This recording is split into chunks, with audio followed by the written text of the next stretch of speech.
Hey, hey! Good morning, everybody. Good to be back with you again. Today is what, Monday? I don't have any idea what the date today actually is. I think, what, April the 6th? I think it's the 6th of April already. Yeah. It's crazy. So welcome back to another Facebook Live with Married for a Purpose. You should say, I'm Greg, right? I'm Julie. No, if you didn't know that already. People think it's corny, I think. Yeah. Anyway, it's great to be back with you again this morning. We're going to bring a couple of thoughts to you regarding just how to kind of keep your sanity while you're cooped up with one another, day in, day out, all day, every day. Now, sincerely, we've gotten some texts and some folks that have responded and said that this has really been challenging on their relationship because just the two of them are not used to being together all day, every day. Yeah. And then for many folks who still have young kids, or even older kids for that matter, that are in college or in high school. It's been especially challenging because all of a sudden now we are also homeschool parents, and so for many of us that's a new adjustment. We are asking for your best practice as well, so make sure that in the comment section you're leaving little best practices that you found as you've been cooped in with your spouse. Special hello to Chris and Tina. I know that they're watching. Hey guys, What's love up, y'all? you. Hi Denise, Troy from Colorado, so all over. Yep. People are all popping kinds of in. people popping up there. So we won't take a whole lot of time saying howdies and all that good stuff. We'll handle that via text on the actual program here, and we'll get on with the points this morning so that you can get on with your day, but hopefully with a little bit more clarity and a little bit more encouragement of how to survive the madness of being cooped up with one another. We got an advantage in this, don't we? We've been doing it for years. We have. But here's the funny thing. We've been cooped in and cooped up for the last, 2 decades almost, really. And we have found this season a little bit challenging because we don't have any outlets. So there's no walks to the beach. There are no, trips well, we don't to have our a favorite normal restaurants. outlets anyway, Right. So we've had to get creative and get new ones. So today we're going to give you 7 hacks like that. See, I'm no longer old school because best practices is old school. So we're going to give you 7 hacks to be able to enjoy this season of life with more intentionality and just fun and silliness. Outstanding. Good morning there, Georgette from Long Island. I said we wouldn't do that. Dana a lot, and Barbara. So many of y'all. Looks like the Enders are there too. Yeah, so. of course. So why don't you read one of them that we got in real quick before we get into ours? Do you want to do that? I would love that. So here's I'll share a couple. Melissa and her family are doing dance parties. They turn on the dance music and have a little dance-off competition with her and her kids. And I think that Brandon, Melissa, you guys need to take a video of that and upload it and let us see this dance-off party. Yes, indeed. Hey, Pamela, thanks so much for those prayers. I noticed you put a post up there about you praying for us and our family and our safety. South Florida has become one of the, centers, if you will, in the coronavirus. And so, we covet your prayers. We're praying for all y'all, too. And we're not just saying that like we legit pray for y'all. And certainly those of you that are tuning in every day because we see and we're seeing your names. And so, I'm all about seeing that video of the dance party. I think I want to see the dance-off party. I mean, this is the family. I think maybe you should do a dance-off party. They got to see your moves. You got some moves. I got some moves. They may not be good moves, but I got some moves. And we had another one come in too from Dan and Michelle, and I loved kind of this creativity. They said that they've been taking turns helping with the kids do the schoolwork. To occupy them so that the other one can get some of their ideas and their things done, which was one of our ideas. I love that.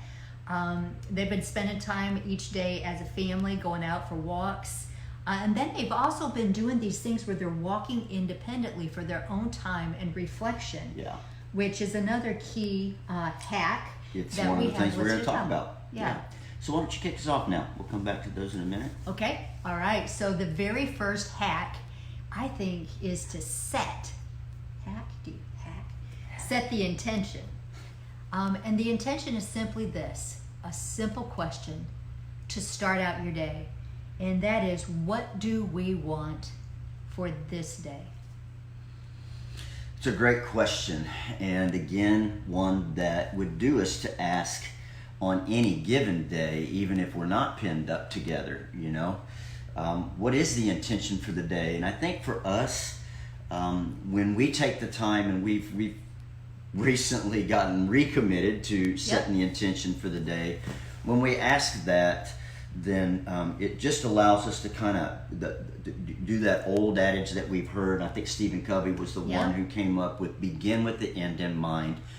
If you've tuned into us very much, you've heard us talk about this. But again, I just want to iterate with all of the things that we're bringing to you this morning and all of the things that we shared. Most of them are really meant to be low-hanging fruit. They're meant to be easy for you to grasp, at least mentally, you know. But remember, that biggest gap in life is the gap between knowing what to do and then actually doing it. There's a big gap there for me sometimes in my life. Like, I know what to do, but I get out of the habit. And so I think we can really leverage the opportunity right now in some of the space with one another to create some new habits of thoughts and new habits of action and some things that will trigger us that first thing in the morning I'm going to do this, right? So really good. I think the other thing too is it's like if you think, we talk a lot with pies, we're not going to go into all of that, but physically, intellectually, emotionally, spiritually, if you can look at those four components, again, physical, intellectual, emotional, and spiritual, what's your intent for each one of those areas? What's the intent with the kids? What's the intent for the job that you need to get done? What's the intent for the interaction? The more you can just kind of, in those first few moments of the day, set the intent, you're going to be better off. And as you shared the other day, making a list and prioritizing that, you can look at that list when you go, no, I don't even know what to do anymore. You can look at that list so that you can gain new perspective of, okay, what's the next most important thing? You bet. Hey, thanks y'all for making comments and sharing these posts so that other people might be encouraged and gain some sanity back in their life as well. We hope that they do. Yeah. So the next one is self-govern. Kind of doing the long guys are here again. Never fear. Doing an internal reset. Talk to us a little bit about what that looks like for you, baby doll, and what we've been doing to do an internal reset, because I think it's actually a very practical point that we can all do, again, not only in these times, but in times to come to develop this new habit. So the second hack, internal reset or self-governing, it's coming into our own mind. For me, it looks like this. It's how can I be the spouse that I desire? So what's important to be able to serve you, level setting in my own mind. That is important. Just that internal reset of what's most important. Who do I want to be in this season? We came into this year of who do I want to become? Not what do I want to do, but who do I want to become? And boy, have we all been given the opportunity to become a whole lot more. And so in this season, what we are trying to do is, I can't internal reset for Greg. I can only internal reset for myself. Right. So that means to me that I know what makes me the best spouse possible is I'm going to have some alone time.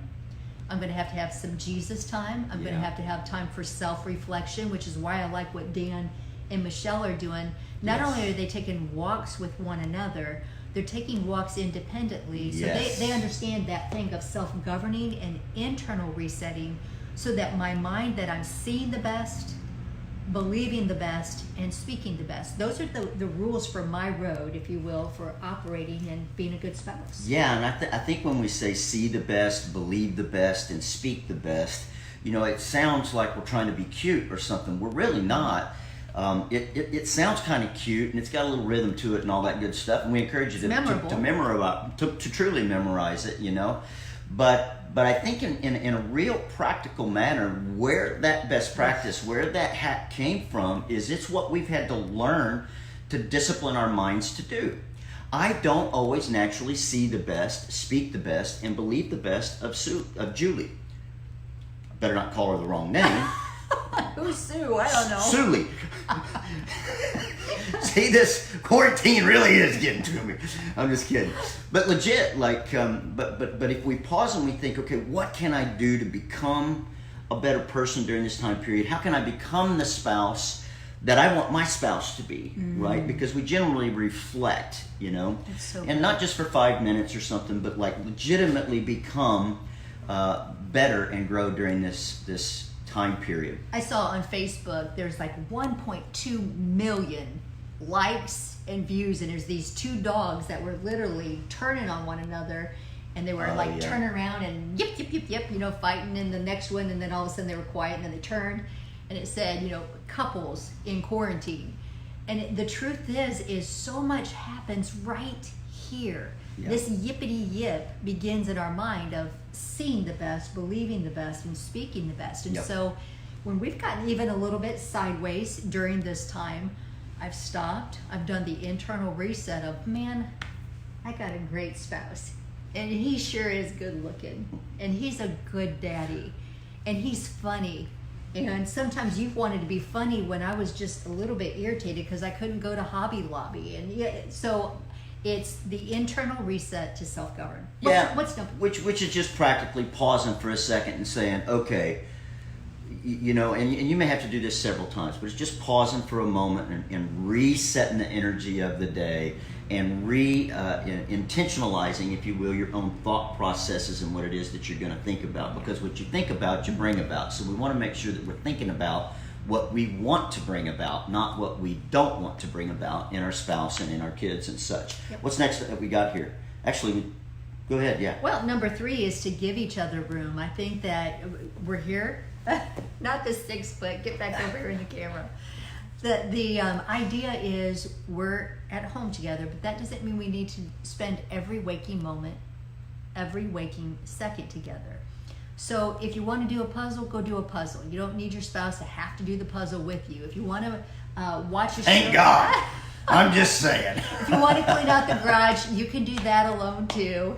Hint, hint. Yeah, no, it's, you know, it's being able to separate. So we talk about this in our Couplepreneur series. It's know when to come together to achieve more and know when to divide and conquer. You and bet. so you might, just a simple thing of setting your own room, of saying, okay, this hour of my day is just for me. I'm going to come back here, I'm going to read, and giving each other that opportunity. And like Dan and Michelle, they're taking turns, which brings us right into number 4. Well, I'm just, you know, look, real quick, I went for a drive yesterday, you Yeah. know, you know, look, you don't have to go and get contaminated by all those crazies out there that have the coronavirus.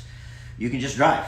Yeah. You know, or something like that. And by the way, what better time to go on a drive than when gas is like cheap as it's been in years? We got it for $1.85. $1.85 the other day, yeah. Which for South Florida, that's like crazy. Yeah, you know? it really is. Anyhow, so the next one on here is Which goes to the next one, and that's delegate responsibilities. yeah, delegate responsibility. So again, something that we reference in the Couplepreneur series, which is, you know, a series designed to help people that work together learn how to work well together, but also play well together and not just work all the time. But delegating responsibilities for us right now specifically looks like, this is again where we divide and conquer, if you will, where Right. we focus on, okay, what are my strengths and what do I need to get done today? And then Julie, what are your strengths and what is it specifically that you need to get done today, and how can you make the biggest contribution? Yeah. So that we are dividing and conquering. So in a way, we kind of covered that. Was there anything in addition to that Well, you I wanted think to? I think with this homeschool thing, you know, because we've been getting a lot of Oh, different. yeah, that's good. Maybe one of you works better independently with one of the kids, and the other works better with the other, or maybe you have a subject matter, or that you have better strength in. better strength in than another. And the other thing is too is like, all right, so for the first hour of the day, I'm going to manage the kids. For the second hour of the day, you're going to manage. Again, it comes back to setting the intent, resetting internally, giving each other room, and delegating any responsibilities that you can. Here's another great practice. Some of you have older kids and younger kids. Maybe help the oldest with their schooling, and then give them the responsibility of helping the younger ones with theirs. Yeah, and I think that, you know, there's things that you can do if you get creative to make that whole process more fun But I'm going to tell you, I think it really does take an extra dose of intentionality right now, and everybody needs an extra dose of grace right now. And I think just again starting the day, like we talked about, setting the intention of the day in that way will go a long, long way for all of us. I love this next one, and that's having one intentional conversation each day. One intentional conversation that brings about connection. Again, this takes intentionality. You may think to yourself, I think we're having intentional conversations, but are you really having intentional conversations and meaningful conversation? And if you are, great, fantastic, that's awesome. But if you're not, again, it comes back to setting the intention and setting the tone. And having one intentional conversation. You want to talk about that a little bit, and some of the intentional conversations that we're having maybe, or just an idea that you had around that? Yeah, well, and we have a lot of free resources too, so we want to encourage you, if you haven't signed up for our free weekly word of encouragement, every week we're sending out a free email with best practices, intentional conversations around those. We also have 120 conversation starters that you can actually go and request as well. So hopefully our team. Some of them are kind of sexy too. Yeah, they've got the into me see a lot of fun and flirty conversations, as well as kind of going along with dreams. So there's a whole series of intentional. Yep. Yeah. So I think maybe that's a great way to start too, and we'll provide the link where you can get that. What would you say some of the intentional conversations we've had lately? Well, piggying off of what Scott Fay wrote to us yesterday, this idea of rest, wait, listen, and then be renewed. We're being very intentional about our time in the morning time. We do great in some seasons, and then other times we get away from it. And honestly, I said a prayer this morning, and I told God, I'm like, man, I'm sorry. I've been trying to operate my own strength. And I don't want to I don't want to do anything in my own strength. I really want to lean on Him. I want to hear from Him. And so Scott's message, really, if you didn't see that, it's available on the site there at Married for a Purpose on Facebook. And you'll see Scott Fay in there with us, and you can click on that one and watch it. He taught a great lesson for Palm Sunday and for life in general. But that's been one that even prior to Scott teaching it, that we have been working on very intentionally. And I think I love that. The other thing that we recently did is I just asked Jules, I'm like, hey, how can I best honor you? Not just serve you, but how can I best honor you during this day? And she was able to share with me a couple of things that I could do to help honor her. And then she returned back. She said, how can I honor you? And we just had just a brief conversation. It wasn't terribly lengthy or anything, but it was very, very meaningful to us. And it allowed us, again, to set the intention for the day. It also allowed us to kind of do a self-governed kind of reset as well. And make sure that we stay on the same page, and so that we're fighting for one another rather than we're fighting with one another. We don't want that. Nope, we don't. What else you got there? All right, so going along with that of having one intentional conversation, I think it is having one fun activity. Mm-hmm. So this again can be as a couple. It can be maybe for yourself independently, but I think as a couple to have that, and as a family. As a family. So what one fun thing can you do? So we've went skateboarding, we've went out back and swam in the swimming pool. Which we're lucky to have. We've had 4 grown adults 2 different times laying on our big king-size bed watching a TV show together.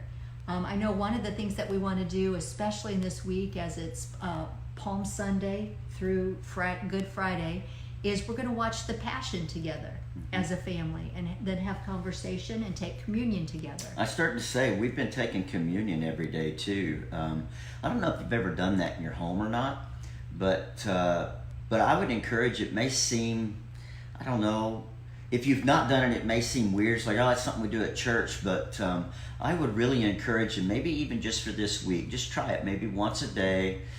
Take communion together. Take some time to center yourself and just focus on what the good things that we're thankful for, and what Christ Jesus did for us. And and center yourself around communion once a day. I think it's a beautiful thing to do at home, and I think doing it once a day, like instead of becoming mundane, it's actually become more and more deep as we have practiced it each day. Okay, we're pushing our time here to getting close to our time. So what else we hey, got? a special thanks to Kyron and Courtney too of saying that fun activity. Sometimes just doing a hobby alone, independent, can also give the reprieve. Absence makes the heart grow fonder, right? So I'm going to go back to the back room and do a puzzle today and make Greg miss me terribly. And she'll already be in the bedroom, so. Hey, all right, behave Once now. I All right, get- last point, last hack. This is hack. Oh, did we do? So we've had set the intent, self-govern or internal reset, give each other room, delegate responsibilities, hold one intentional conversation, and then do one fun activity. Last Hack but not number least, 7. reset for the next day. What do we want for tomorrow? Now, we talked about this one once before, but again, I think it bears repeating.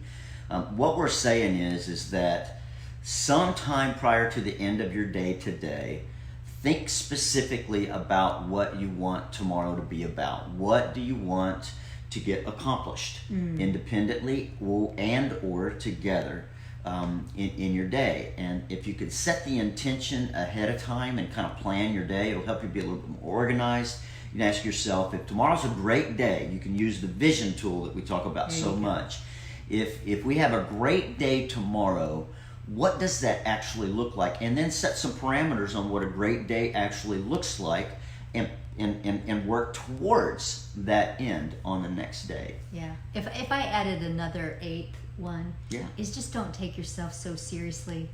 Remind yourself. We were going to wear silly hats today, right? Maybe you should have silly sock day or something too, or a silly hat day. Or, I don't know. I mean, the kids miss those kind of activities, for those of you especially that have kids at home, theme days and things of that nature. So, yeah, I think that's a great idea, love. Keep it light. Keep it light, be fun, and remember this too shall pass. Indeed. And last but not least, tune in again tomorrow at 10 a.m. Eastern Time to watch our silly mugs give you another couple of hacks or whatever it is that God puts on our heart to share with you. There you go. And hey guys, if you know some other couples that are maybe feeling a little towards one another, that was a good grr, wasn't it? Yeah. Why don't you go ahead and share this video forward? We'd love that. And we love you guys. Thanks for tuning in. Have an awesome day. See you tomorrow.